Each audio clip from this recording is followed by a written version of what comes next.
Hola, yo soy Horacio Pérez y esto es Investigando la Investigación, un podcast donde investigamos cómo investigan los investigadores, tanto en la academia, industria, independientes. Todo ello mediante entrevistas y debates abiertos, técnicas y estrategias para mejorar todas las partes del proceso investigador y, no menos importante, opiniones abiertas que espero llamen tu curiosidad y te hagan también reflexionar.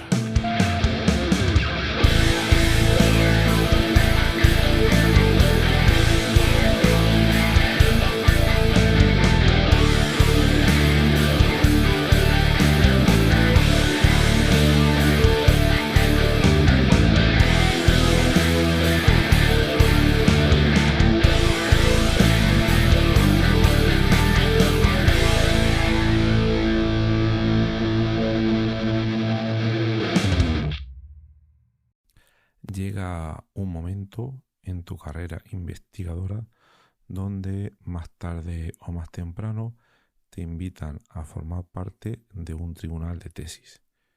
Bien, si ese es el caso y si te interesa ver lo que se puede hacer en esa situación o te planteas que va a suceder dentro de poco, quédate al episodio de hoy donde vamos a hablar de ello. Pero antes de nada, yo soy Horacio Pérez y este es el podcast Investigando la Investigación, el podcast donde hablamos sobre cómo investigan los investigadores y diferentes estrategias y técnicas para mejorar en todos nuestros procesos de investigación. Bien, vamos a suponer, como hemos comentado al principio, que nunca has participado de manera directa en un tribunal de tesis doctoral, pero que, bueno, pues ya te haces un poco a la idea de cómo funciona, porque vas a formar parte de uno, pero obviamente ya has estado un poco en el otro lado. Es decir, si vas a formar parte de un tribunal es porque ya eres doctor y, bueno, depende mucho de la institución, depende mucho del país, pero se supone que ya han pasado una serie de años desde que leíste tu tesis, desde que la defendiste y ya has avanzado, ya has seguido una serie de pasos en tu carrera investigadora y ya te estás en una serie de condiciones para poder asistir a un tribunal de tesis, lo cual se traduce normalmente en que, bueno, pues has publicado una serie de artículos, etcétera, etcétera. Yo puedo hablar de España.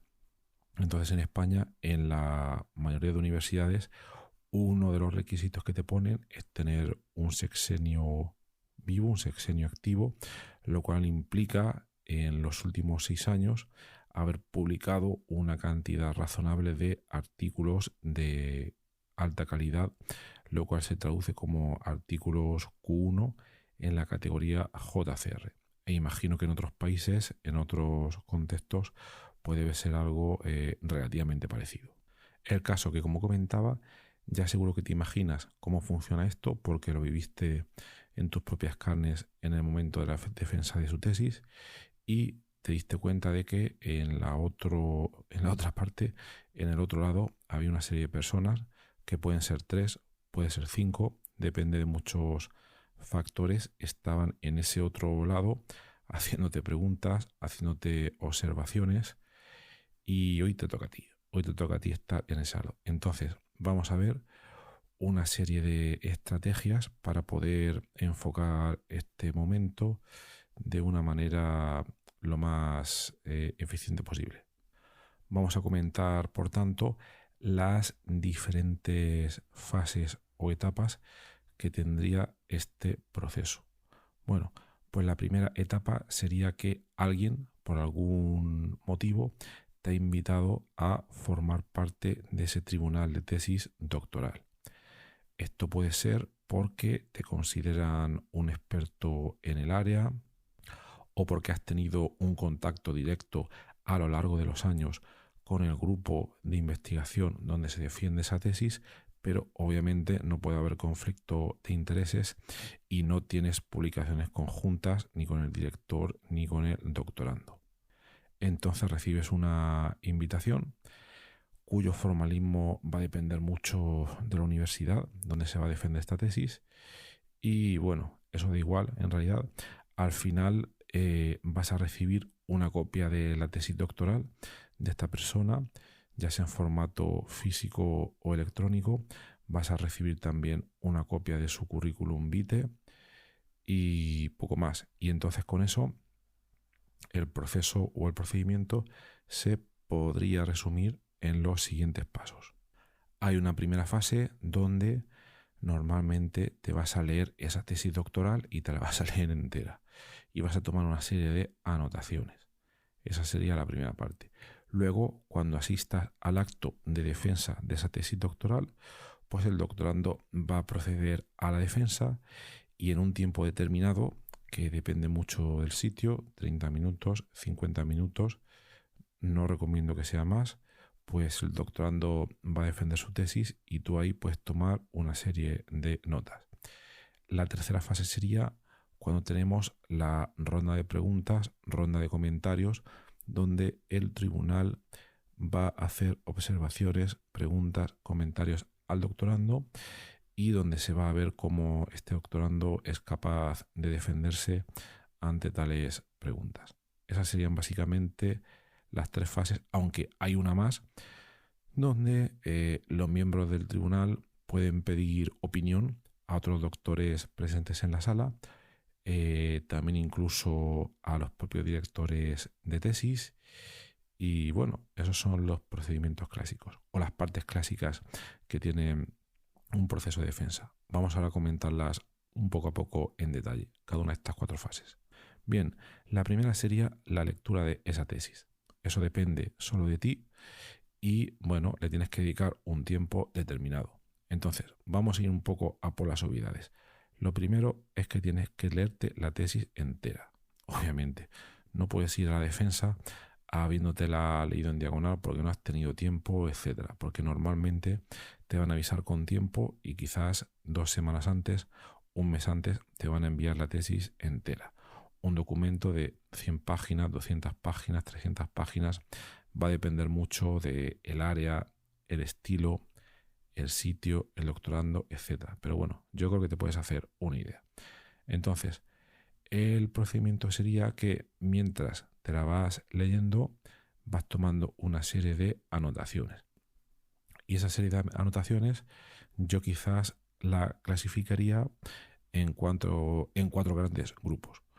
Uno de ellos sería, vas anotando curiosidades que te surgen al leer la tesis, dudas que tienes, preguntas que harías, etcétera. Porque hay que tener en cuenta que el doctorando se supone que va a ser el mayor experto en el área del tema que va a defender.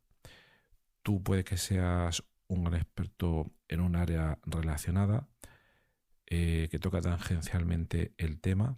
Obviamente tampoco puedes estar muy lejos del tema del conocimiento, pero el mayor experto va a ser el doctorando. Entonces, un primer punto, te puedes anotar curiosidades para luego preguntárselas durante el acto de defensa. Y si eres curioso o curiosa, seguro que te van a surgir un montón de preguntas. Segundo, puedes anotar también faltas de ortografía que encuentres, temas de gramática, cosas de expresión que se podrían mejorar, etcétera, etcétera. Fallos que encuentres, referencias que no están correctamente puestas, etcétera. Esto va a aparecer siempre porque en el proceso de depósito de la tesis doctoral todo ocurre de la noche a la mañana, suelen haber prisas y siempre se cuela alguna cosa. Pero esto es totalmente humano. Pero bueno, hay que tomar alguna nota. Tercero, también debes anotar cosas que no hayas entendido para nada porque no caen dentro de tu campo.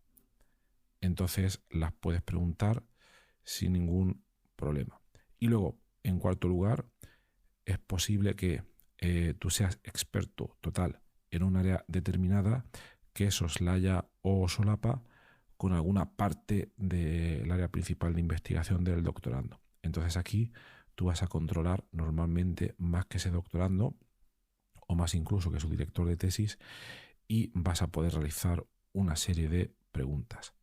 Entonces ahí tendrías esos 4 grupos de anotaciones. Repetimos, curiosidades, falta de ortografía, gramática, fallos, tipos, etcétera, cosas que no has entendido nada porque no son de tu campo y cosas que tú controlas más que el propio doctorando. Bien, una vez tienes esas anotaciones, pues ya en algún momento te llamarán para que vayas al acto de defensa y bueno, el procedimiento va a depender mucho del sitio, pero bueno, básicamente te vas a sentar y el doctorando va a contar su película, va a contar su tesis doctoral, 30 minutos, 40 minutos, 50 minutos, y ahí también debes tomar notas, porque la tesis, eh, vamos a decir que la evaluación de su defensa constaría como que de tres partes. Una de ellas sería la tesis escrita, que es lo que ya hemos comentado anteriormente. La segunda parte sería la capacidad de hacer una exposición oral, que es lo que vamos a comentar ahora mismo. Y la tercera y última parte sería la capacidad del doctorando de defenderse ante las preguntas y luchas que le va a hacer el tribunal. Vamos a por la segunda parte. Normalmente el doctorando tiene un tiempo delimitado, 40-50 minutos, y aquí lo que suele hacer el tribunal es pues tomar notas sobre cosas que no he visto en la tesis, en el escrito, en la memoria, porque al hacer las diapositivas muchas veces sucede que se añade información nueva, información que aclara o que expresa de manera mucho más eficiente conceptos que no se veían claros en el documento escrito y muchas otras bondades. Entonces el miembro del tribunal debe anotar pues todas esas cosas que le dan esa luz, esa ventaja pues a la exposición. Pero al mismo tiempo también debe anotar cosas que no quedan claras en el doctorando a la hora de hacer la exposición, que pueden ser, por ejemplo, la capacidad de expresarse, la capacidad de elaborar unas diapositivas claras, su dicción, su lenguaje corporal, etcétera, etcétera. No son estos puntos excesivamente importantes, pero que se pueden tener en cuenta a la hora de realizar una evaluación global de cómo se ha realizado la tesis.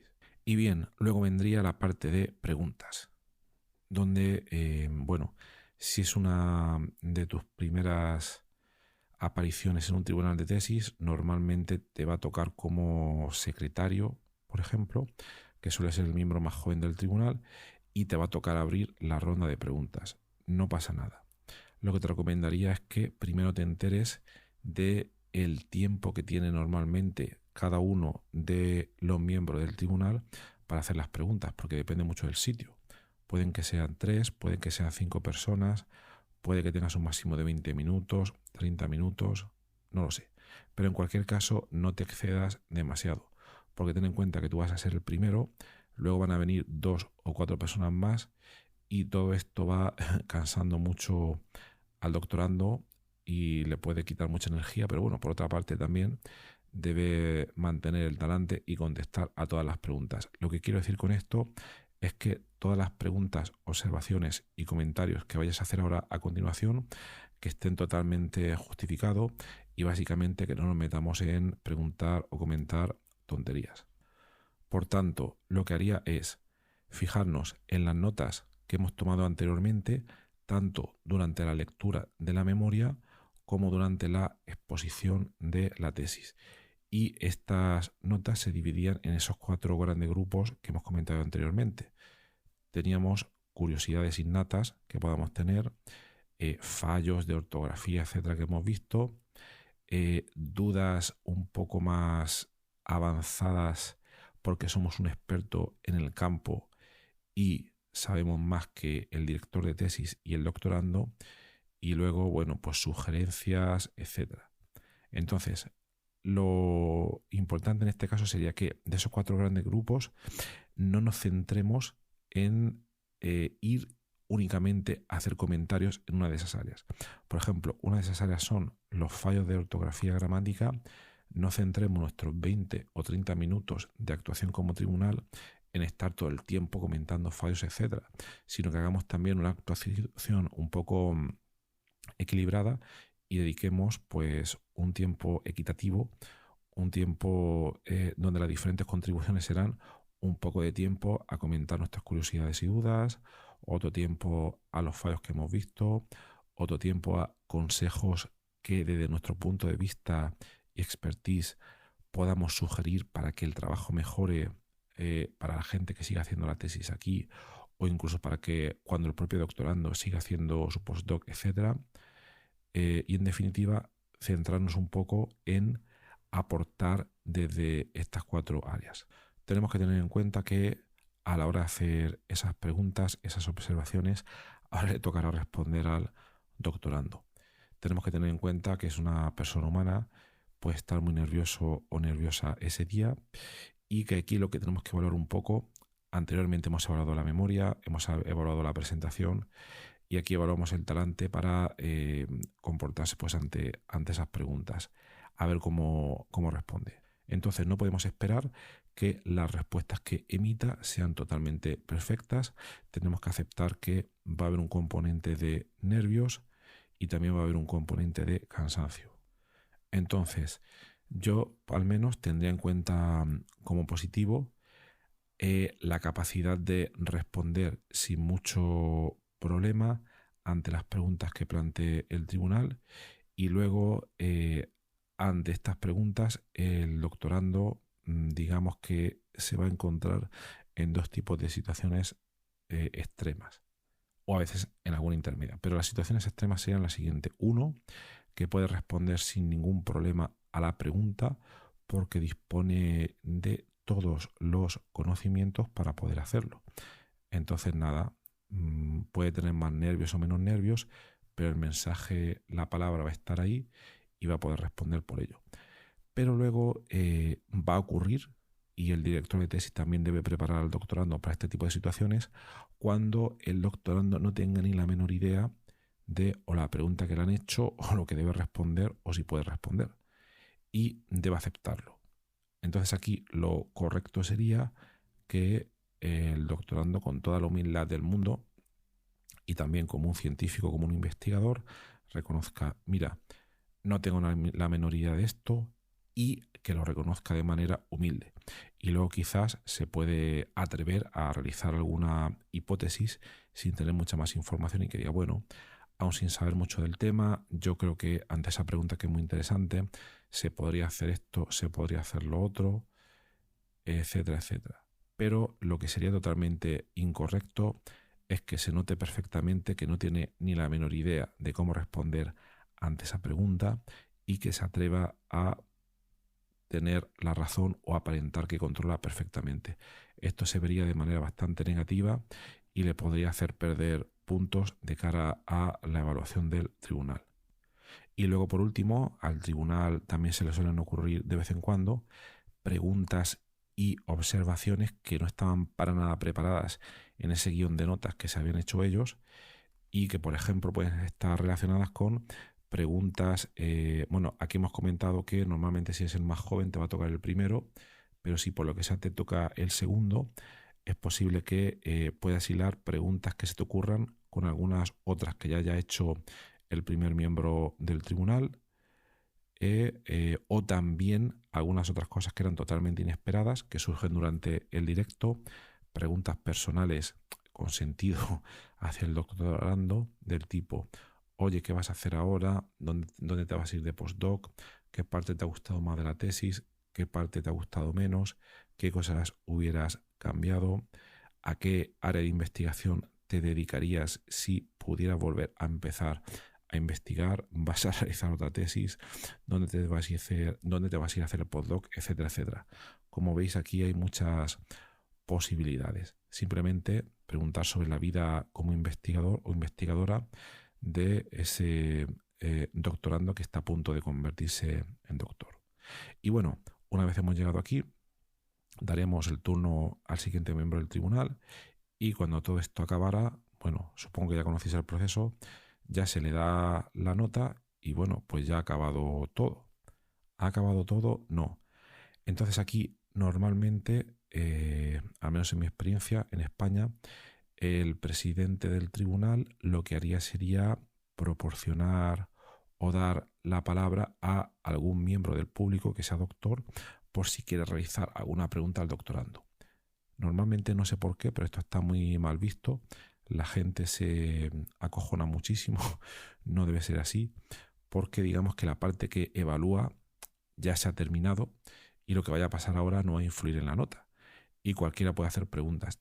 Es verdad que ahora mismo ya la persona está bastante cansada, no tiene ganas de más preguntas, pero bueno, no debería tener ningún problema. Y el caso es que, según normativa, cualquier miembro de la sala que tenga el título de doctor podría hacer alguna pregunta. Y luego, una segunda y última fase sería donde el presidente le pregunta a los directores de tesis o el director de tesis si quiere hacer algún comentario respecto al doctorando o al proceso de defensa o a cualquier cosa. Y nada, pues se le puede dar un tiempo, 5 minutos, 10 minutos, para que exprese pues su opinión sin ningún problema. Y después de esto, pues ya sí que se habría acabado el proceso de defensa y quedarían algunos trámites que van a depender muchísimo de la universidad, emitir los votos para la calificación, enviarlos ahora o más tarde, etcétera. Pero bueno, aquí habría terminado todo el proceso académico. Y bueno, para que todo este proceso haya sido también válido para el evaluador, para el miembro del tribunal, que en este caso has sido tú, suponiendo que sea tu primera tesis, o sea, tu primera participación como tribunal de tesis, yo lo que haría es guardar todas esas notas y el día siguiente, ya, porque luego normalmente te van a invitar a comer o a tomar un aperitivo o a hablar con toda la gente, etcétera. Al día siguiente, sin dejar pasar más tiempo, lo que haría sería mirar un poco todas las notas que tomé inicialmente, las que me surgieron durante el proceso de defensa, las preguntas que hice, las respuestas que dio el doctorando, etcétera, y ver ante todo ello si puedo sacar algo que me pueda valer para mi investigación, alguna conclusión útil, alguna nota graciosa y también, sobre todo, autoevaluarse uno o una mismo sobre su actuación como miembro del tribunal. Porque imagínate que te das cuenta de que te has pasado haciendo preguntas, algunas preguntas las has hecho muy difíciles, otras las has hecho muy fáciles, etcétera. Pues eso lo anotaría y lo tendría en cuenta para la próxima vez que me toque hacer el de miembro del tribunal. Y bueno, pues aquí termina este episodio del podcast. Nada más, únicamente comentarte si te ha interesado el episodio y quieres seguir hablando con nuestra comunidad sobre este tema u otros que estamos tratando en el podcast, te puedes unir a nuestra newsletter en la siguiente dirección: Horacio con H y con C ps.com/newsletter. Bueno, pues nada más. Muchas gracias por escuchar este episodio y hasta luego. Muchísimas gracias por haber escuchado hoy este episodio del podcast Investigando la Investigación, y también, sobre todo, gracias por haber llegado hasta aquí, porque esto es ya el final del episodio del podcast. Si ya conoces el podcast y me conoces a mí, pues esta parte ya te la puedes saltar. Pero si acabas de llegar al podcast y quieres saber un poco más sobre él, te recomiendo que te quedes solo un momento. En primer lugar, te voy a comentar quién soy y a qué me dedico. Mi nombre es Horacio Emilio Pérez Sánchez, a veces lo abrevio como Horacio Pérez, y soy de formación químico computacional.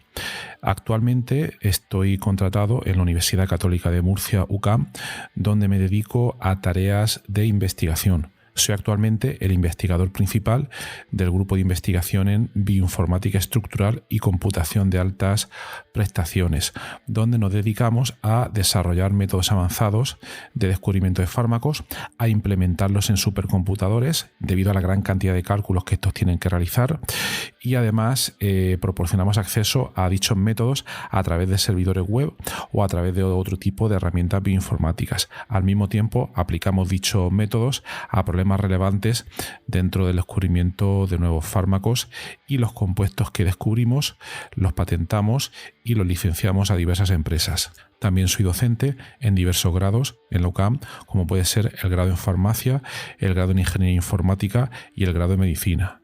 También trabajo por cuenta propia como autónomo, y ahí tengo 3 líneas principales de actuación. Una de ellas consiste en la asistencia o mentoría en temas de investigación académica e industrial, donde te ayudo a responder a las siguientes preguntas. 1. ¿Cómo conseguir que tus artículos científicos sean aceptados en revistas de alto impacto?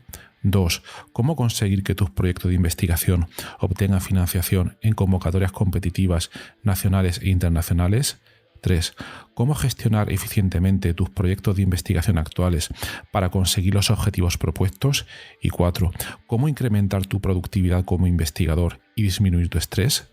También ofrezco servicios de asistencia en bioinformática estructural respondiendo a las siguientes preguntas. 1. ¿Cómo descubrir compuestos bioactivos en diversos contextos, tanto farmacológicos, nutracéuticos o agrícolas, etc.? 2. ¿Cómo proponer y validar modelos moleculares para sistemas biológicos? 3. ¿Cómo acelerar drásticamente la ejecución de cálculos complejos y costosos? Y 4. ¿Cómo permitir que usuarios con conocimientos informáticos mínimos puedan acceder y sacar rendimiento fácilmente a herramientas científicas complejas? Y por último, también me dedico al desarrollo de diversas herramientas de software para temas de productividad, los cuales iré informando durante los diversos episodios de este podcast. En cuanto al podcast, como podéis hacer quizás una idea si habéis llegado hasta aquí y habéis escuchado alguno de los episodios, mi intención e interés es divulgar la investigación que se hace en muy diferentes contextos, tanto a nivel académico como a nivel industrial, porque el tema de divulgación académica e industrial pienso que no se le da la suficiente importancia, y también el trabajo que realizan investigadores autónomos y diversos colectivos. Además, doy especial hincapié en el tema de la bioinformática estructural a la hora de divulgar también la investigación que realizamos en nuestro grupo. Por otra parte, también tratamos temas de productividad y todo tipo de herramientas que nos puedan ayudar a mejorar todos los procesos necesarios para poder realizar una investigación en condiciones y con un rendimiento adecuado. Si escucháis el primer episodio del podcast, que es en realidad el tráiler, ahí tenéis algunos detalles más, pero bueno, esa sería la idea principal. Por último, también quisiera mencionar que tenemos una comunidad de Discord organizada en torno al podcast. En la mayoría de las notas del programa, de los episodios, tienen los detalles para acceder a esta comunidad. Y es muy interesante porque ahora mismo tenemos unos 100 y pico de usuarios, de oyentes, que se conectan a la comunidad de Discord, y de ahí surgen diferentes conversaciones.